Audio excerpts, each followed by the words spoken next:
I'm Barbara Gahn-Mueller, and I welcome you to another episode of Peace Podcast. You know, peace begins with each of us, and today we're going to interview Irene Kai.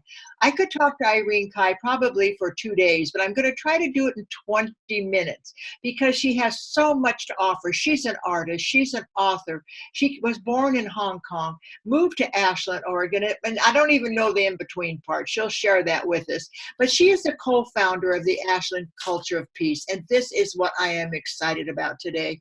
I was just interviewing David Wick, her wonderful partner, and he said that you become the flame for peace. And I asked Irene off camera, Irene, where did peace begin for you? So Irene, let's start and welcome. And where did peace begin for you? In my heart. My heart is the sacred flame. We all have that, and we all know that because humanity starts in our hearts. We all understand that.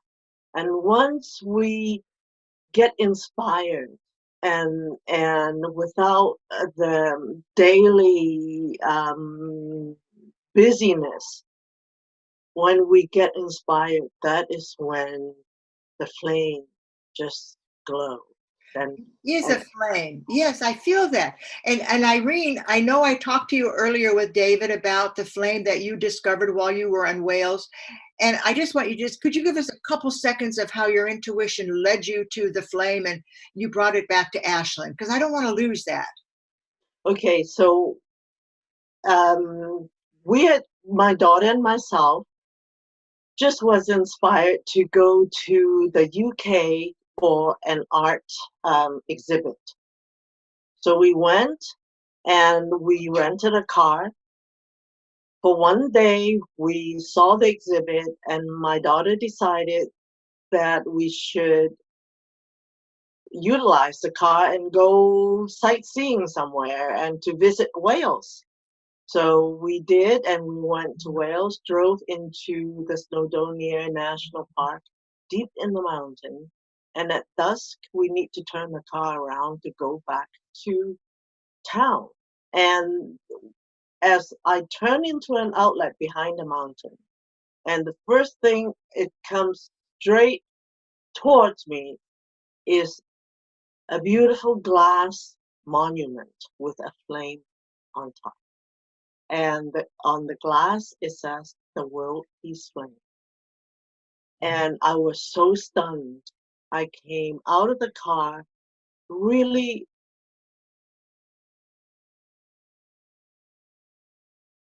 get deep contact with my eyes with the flame, and I just understood at that moment.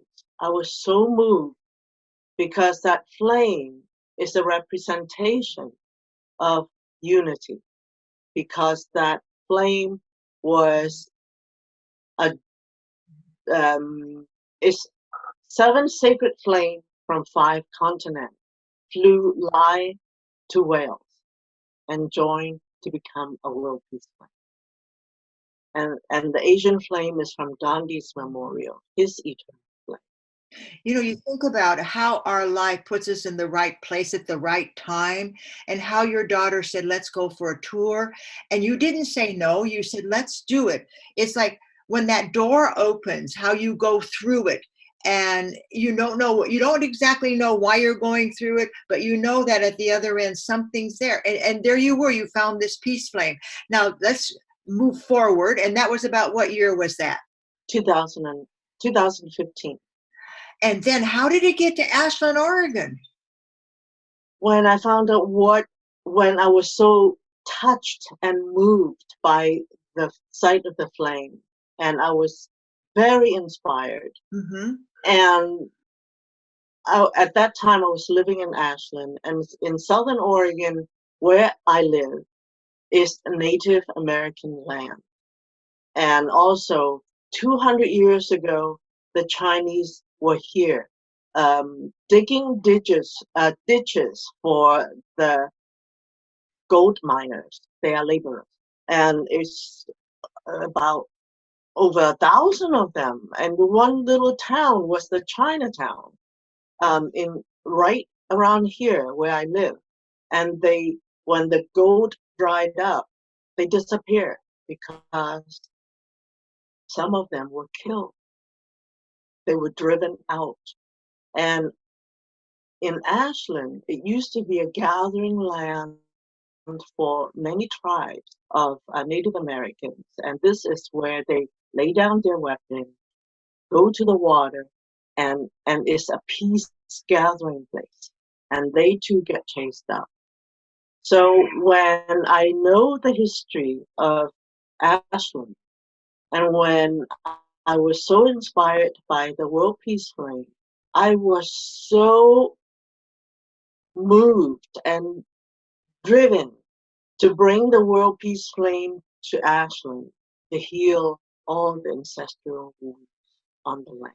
To heal the pain, to bring that to Ashland so that Ashland could be almost like a forgiveness place. And the joy of that flame, I can just feel it in your passion. I have these little bumps on my arms because it's so powerful. You know, people, I want you to hear this. You never know what's going to come your way. And when it does, take advantage of it. Because like Irene and David brought this flame to a place where the junior high kids are taking care of it on a weekly basis.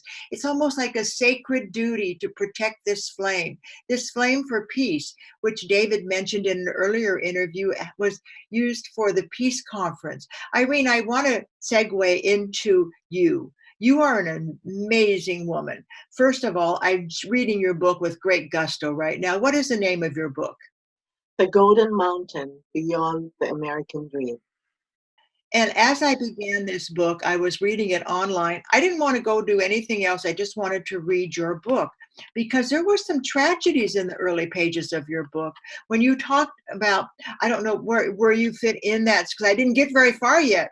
But as you talked about the Chinese not honoring women and how we today have changed that culture, I hope they're honoring women today because you're such a powerful light of a woman. The whole idea of the book, how I started, is in my culture, even here in the United States, in a different way. The woman, especially at that time in China, is not worth even living. So our status of being a person is not even worth it.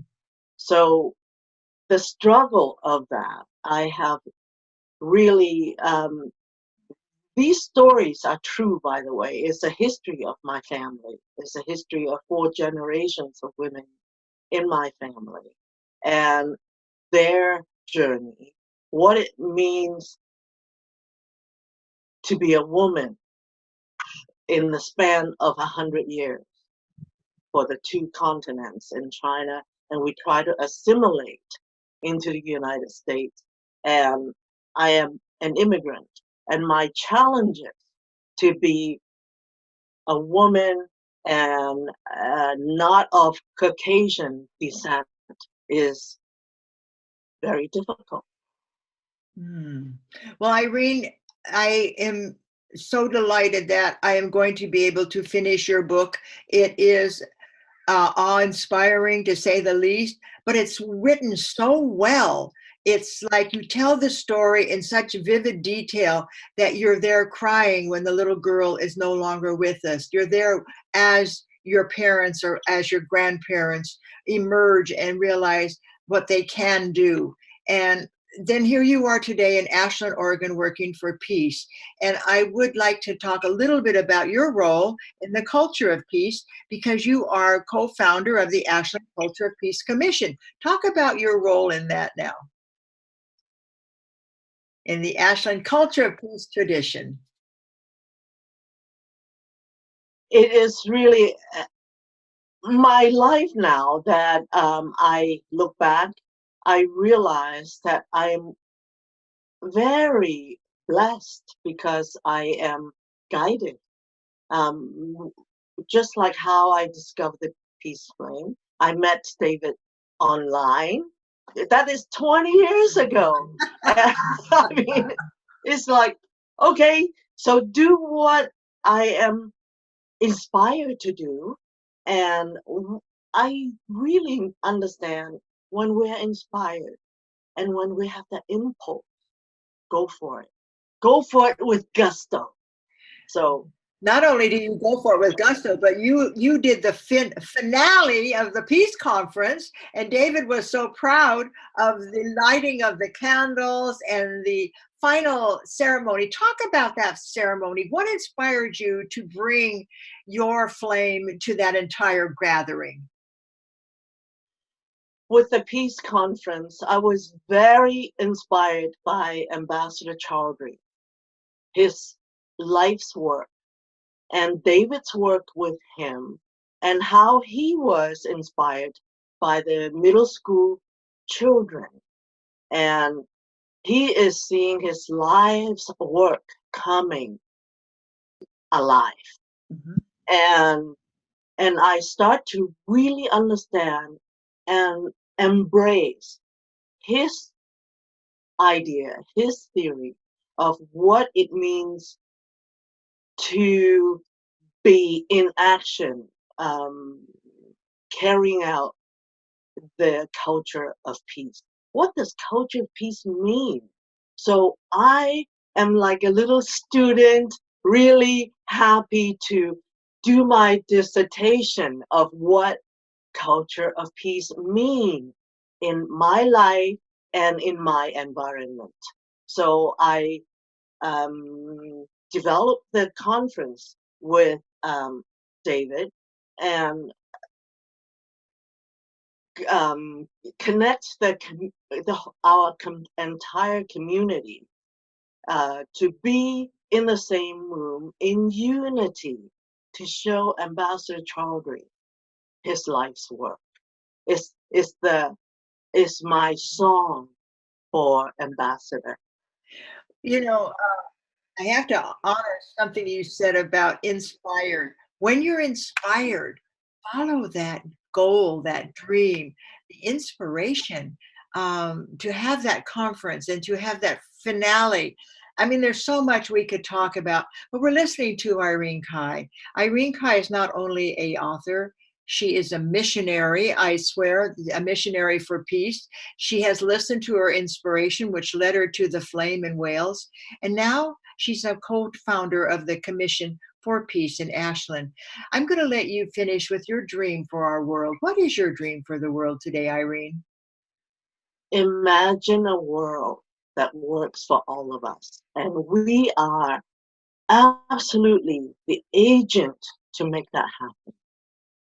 Imagine a world that works for all of us and our role in that world that will work for all. You know, so many people say, well, why should I do this? Because the government's not doing that.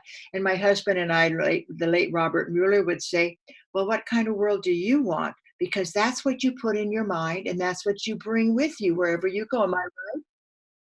Absolutely. I mean, that is why when I first came to the United States, I didn't speak English, but the third or fourth year when I was here, by chance, I was in Madison Square Garden. John Lennon came up and sang Imagine. That changed my life. That is so beautiful. We're listening to Irene Kai, and you're listening to the Power of Peace podcast. You're listening to peacepodcast.org. And the power we each hold inside of us is a magic way. And if you read Irene's book, Irene, give us a title again. The Golden Mountain Beyond the American Dream. If you read that book and you begin to understand who this woman is, and she put the history of her family into it, and you begin to see why peace is so important for our future, why peace today is what we all need to bring to each other. And wherever you are, peace is possible. Irene, you were just magic today. Thank you for sharing. Thank you, Barbara. And Thank you so much. you're so welcome. And you're listening to peacepodcast.org. I'm Barbara Gon Mueller. Don't hesitate to listen to us on Spotify, iTunes, or Google, because share this. Tell your friends. I want you to listen to Irene. She's a person that needs your voice and your vote. Thank you, Irene. It's a pleasure. Thank you. You're so welcome. Bless you.